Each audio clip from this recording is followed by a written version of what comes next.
ಇದೇ ತಿಂಗಳು 10ನೇ ತಾರೀಕು ರಾತ್ರಿ ಸುಮಾರು 9 ರಿಂದ 10 ಗಂಟೆ ಸಮಯದಲ್ಲಿ ನಮ್ಮ ಧಾರವಾಡ ಸಬರ್ಬನ್ ಪೊಲೀಸ್ ಠಾಣಾ ಸರಹದ್ದಿನಲ್ಲಿ ಒಂದು ಕೊಲೆ ಪ್ರಕರಣ ನಡೆದಿತ್ತು, ಫೈರೋಜ್ ಪಠಾಣ್ ಅಂತ. ಆ ಪ್ರಕರಣದಲ್ಲಿ ಈಗಾಗಲೇ 9 ಜನರನ್ನು ಅರೆಸ್ಟ್ ಮಾಡಿದ್ವಿ. ಮುಂದುವರೆದು ಮತ್ತು ಆ ಕೊಲೆ ಪ್ರಕರಣಕ್ಕೆ ಸಂಬಂಧಪಟ್ಟಂಥ 3 ಜನರನ್ನು ಅರೆಸ್ಟ್ ಮಾಡಿದ್ದೀವಿ. 9 ಜನರನ್ನು ಪೊಲೀಸ್ ಕಸ್ಟಡಿ ತೊಗೊಂಡು ಮತ್ತೆ ಫರ್ದರ್ ಇನ್ವೆಸ್ಟಿಗೇಷನ್ ಮಾಡ್ತಾಯಿದ್ದೀವಿ.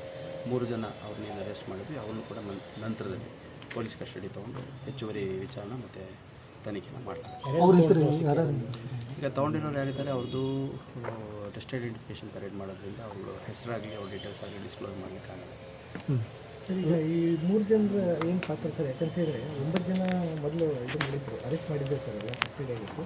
ಹೆಚ್ಚಿನ ವಿಚಾರಣೆ ಮಾಡಿದಾಗ ಇವರು ಅದರಲ್ಲಿ ಕೃತ್ಯ ನಡೆದ ಸ್ಥಳದಲ್ಲಿ ಅಲ್ಲಿ ಭಾಗಿಯಾಗಿ ಕೃತ್ಯ ನಡೆಸಿರುವಂಥವ್ರು 5-6 ಜನ ಆದರೆ ಅದಕ್ಕೆ ಪ್ರತ್ಯಕ್ಷವಾಗಿ ಪರೋಕ್ಷವಾಗಿ ಸಾಕಷ್ಟು ಜನ ಒಂದು ಸಹಕರಿಸಿದ್ದಾರೆ.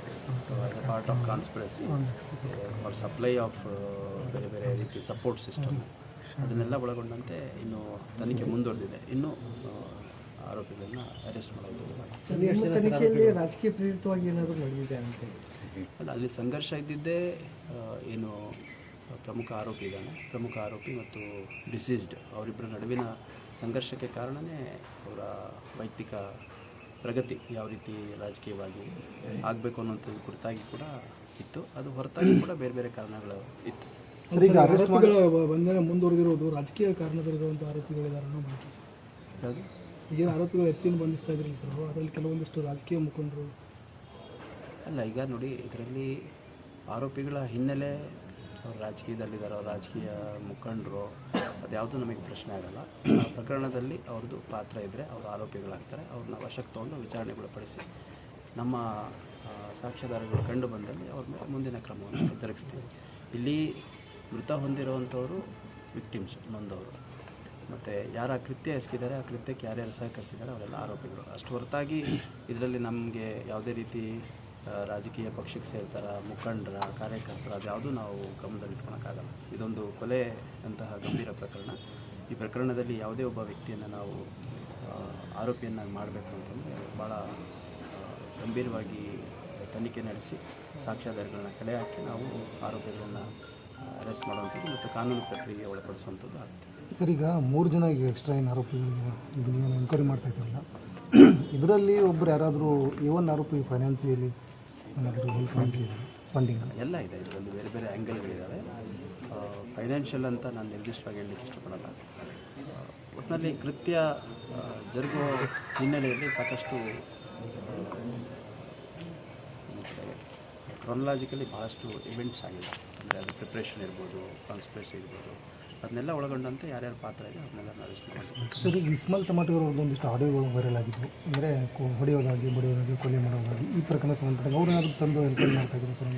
ಈಗ ಯಾರ್ಯಾರನ್ನ ನಾವು ಆರೋಪಿಗಳು ಅಂತ ಕನ್ಸಿಡರ್ ಮಾಡಿ ಅರೆಸ್ಟ್ ಮಾಡಿದ್ದೀವಿ ಅಂಥವ್ರ ಬಗ್ಗೆ ನಾನು ಡೀಟೇಲ್ಸು ಕೊಡಬೇಕು. ಭಾಳಷ್ಟು ಜನರನ್ನು ನಾವು ತಪಾಸಣೆ ಮಾಡ್ತಾಯಿದ್ದೀವಿ, ವಿಚಾರಣೆ ಮಾಡ್ತಾಯಿದ್ದೀವಿ, ಹುಡುಕಾಟ ಮಾಡ್ತಾಯಿದ್ದೀವಿ, ಆರೋಪಿಗಳನ್ನ ವಶಕ್ಕೆ ತೊಗೊಳ್ಳಿಕ್ಕೆ ಪ್ರಯತ್ನ ಮಾಡ್ತಾಯಿದ್ದೀವಿ. ಅದು ತೊಗೊಂಡ್ಮೇಲೆ ನಾವು ಅರೆಸ್ಟ್ ಅಂತ ಮಾಡಿದಂಥ ಸಂದರ್ಭದಲ್ಲಿ ಯಾರ್ಯಾರ ಮೇಲೆ ಮಾಡಿದ್ದೀವಿ ಅನ್ನೋದು ಹೇಳಲಿಕ್ಕೆ ಸಾಧ್ಯ, ಹೇಳೋದು ಸರಿ. ಅದು ಹೊರತುಪಡಿಸಿ ಬೇರೆ ಯಾವುದೇ ವಿವರಗಳನ್ನು ನಾನು ಹೇಳಲಿಕ್ಕೆ ಅಂದರೆ ಸರ್, ನಿನ್ನೆ ಅಂಜುಮನ್ ಸಂಸ್ಥೆಗೆ ಮತ್ತು ಅವ್ರ ಮನೆಗೆ ಹೋಗಿದ್ದು ಪ್ರಕರಣದಲ್ಲಿ ಯಾರ್ಯಾರು ಭಾಗಿಯಾಗಿದ್ದಾರೆ ಅನಿಸುತ್ತೆ. ಈ ಒಂದು ಕೃತ್ಯದಲ್ಲಿ ಯಾರ್ಯಾರು ಭಾಗಿಯಾಗಿದ್ದಾರೆ, ಬೆಂಬಲಿಸಿದ್ದಾರೆ ಅಂತ ಅನಿಸುತ್ತೆ, ಅವರೆಲ್ಲರೂ ನಾವು ವಶಕ್ಕೆ ತೊಗೊಳ್ಳೋಂಥ ಕೆಲಸ ಮಾಡ್ತೀವಿ. ಆ ವಶಕ್ಕೆ ತೊಗೊಳ್ಳೋಂಥ ಸಂದರ್ಭದಲ್ಲಿ ಅವ್ರು ಎಲ್ಲಿದ್ದಾರೆ, ಅವ್ರ ಮನೆಗಳಿರ್ಬೋದು, ಆಫೀಸ್ಗಳಿರ್ಬೋದು, ಅವ್ರದ್ದು ಕಾರ್ಯಕ್ಷೇತ್ರ ಇರ್ಬೋದು, ಅಥವಾ ಅವರೆಲ್ಲಾದರೂ ತಲೆಮರೆಸ್ಕೊಂಡಿದ್ರೆ, ಎಲ್ಲಾದರೂ ಅಡಿಗೆ ಕೂತಿದ್ರೆ, ಎಲ್ಲ ಸ್ಥಳಗಳಲ್ಲೂ ನಾವು ದಾಳಿ ಮಾಡುವಂಥದ್ದು ಇರ್ಬೋದು, ಸರ್ಚ್ ಮಾಡುವಂಥದ್ದು ಇರ್ಬೋದು, ಅದೆಲ್ಲ ಮಾಡ್ತೀವಿ. ಒಟ್ಟಿನಲ್ಲಿ ಇದೊಂದು ಅತ್ಯಂತ ಗಂಭೀರ ಪ್ರಕರಣ. ಈ ರೀತಿ ಪ್ರಕರಣಗಳು ಸಾರ್ವಜನಿಕ ನೆಮ್ಮದಿಯನ್ನು ಹಾಳು ಮಾಡ್ತವೆ ಅನ್ನೋದು ಕೂಡ ಸತ್ಯ. ಸಾರ್ವಜನಿಕರಲ್ಲಿ ಆತಂಕ ಉಂಟು ಮಾಡ್ತವೆ. ಹಾಗಾಗಿ ಅಷ್ಟೇ ಗಂಭೀರತೆಯಿಂದ ನಮ್ಮ ತನಿಖಾಧಿಕಾರಿ ಸೇರಿದಂತೆ ಮೇಲುಸ್ತುವಾರಿಯನ್ನು ವಹಿಸಿಕೊಂಡು ನಾನು ಸೇರಿದಂತೆ ಎಲ್ಲರೂ ಇದರಲ್ಲಿ ತೊಡಗಿಸ್ಕೊಂಡು ಒಂದು ಗುಣಮಟ್ಟದ ಮತ್ತು ಸಮಗ್ರ ತನಿಖೆಯನ್ನು ಮಾಡೋ ನಿಟ್ಟಿನಲ್ಲಿ ಮುಂದುವರಿತಾ ಇದ್ದಾರೆ. ಸರ್, ಟಮಾಟೋರವರು ಅಲ್ಲ, ಭಾಳಷ್ಟು ಜನ ಹಬ್ಸ್ಕೊಂಡಂಗಿದ್ದಾರೆ. ಭಾಳಷ್ಟು ಜನ ಹಬ್ಸ್ಕೊಂಡಂಗಿದ್ರು. ಕೆಲವ್ರನ್ನ ವಶಕ್ಕೆ ತೊಗೊಂಡಿದ್ದೀವಿ, ಕೆಲವ್ರನ್ನ ಅರೆಸ್ಟ್ ಮಾಡಿದ್ದೀವಿ, ಕೆಲವ್ರನ್ನ ವಿಚಾರಣೆ ಮಾಡ್ತಾ ಇದ್ದೀವಿ. ಸೊ ಯಾರು ಹಬ್ಸ್ಕೊಂಡಂಗಿದ್ದಾರೆ ಅದನ್ನೆಲ್ಲ ನಾನು ಅವ್ರ ವಿವರಗಳೆಲ್ಲ ಹೇಳಲಿಕ್ಕಾಗಲ್ಲ.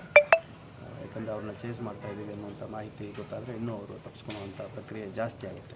ಹಾಗಾಗಿ ಯಾರನ್ನ ನಾವು ವಶಕ್ಕೆ ತಗೊಂಡು ಅವ್ರ ಮೇಲೆ ಆರೋಪ ಸಾಬೀತಾಗಿ ಅವ್ರನ್ನ ಆರೋಪಿಗಳು ಅಂತ ಅರೆಸ್ಟ್ ಮಾಡ್ತೀವಿ, ಆ ಸಂದರ್ಭದಲ್ಲಿ ಅವ್ರನ್ನ ಆರೋಪಿಗಳು ಅಂತ ನಾವು ಕನ್ಸಿಡರ್ ಮಾಡ್ಬೋದು ಮತ್ತು ಈ ಪ್ರಕರಣದಲ್ಲಿ ಇದ್ದಾರೆ ಅಂತ ಕನ್ಸಿಡರ್ ಮಾಡ್ಬೋದು.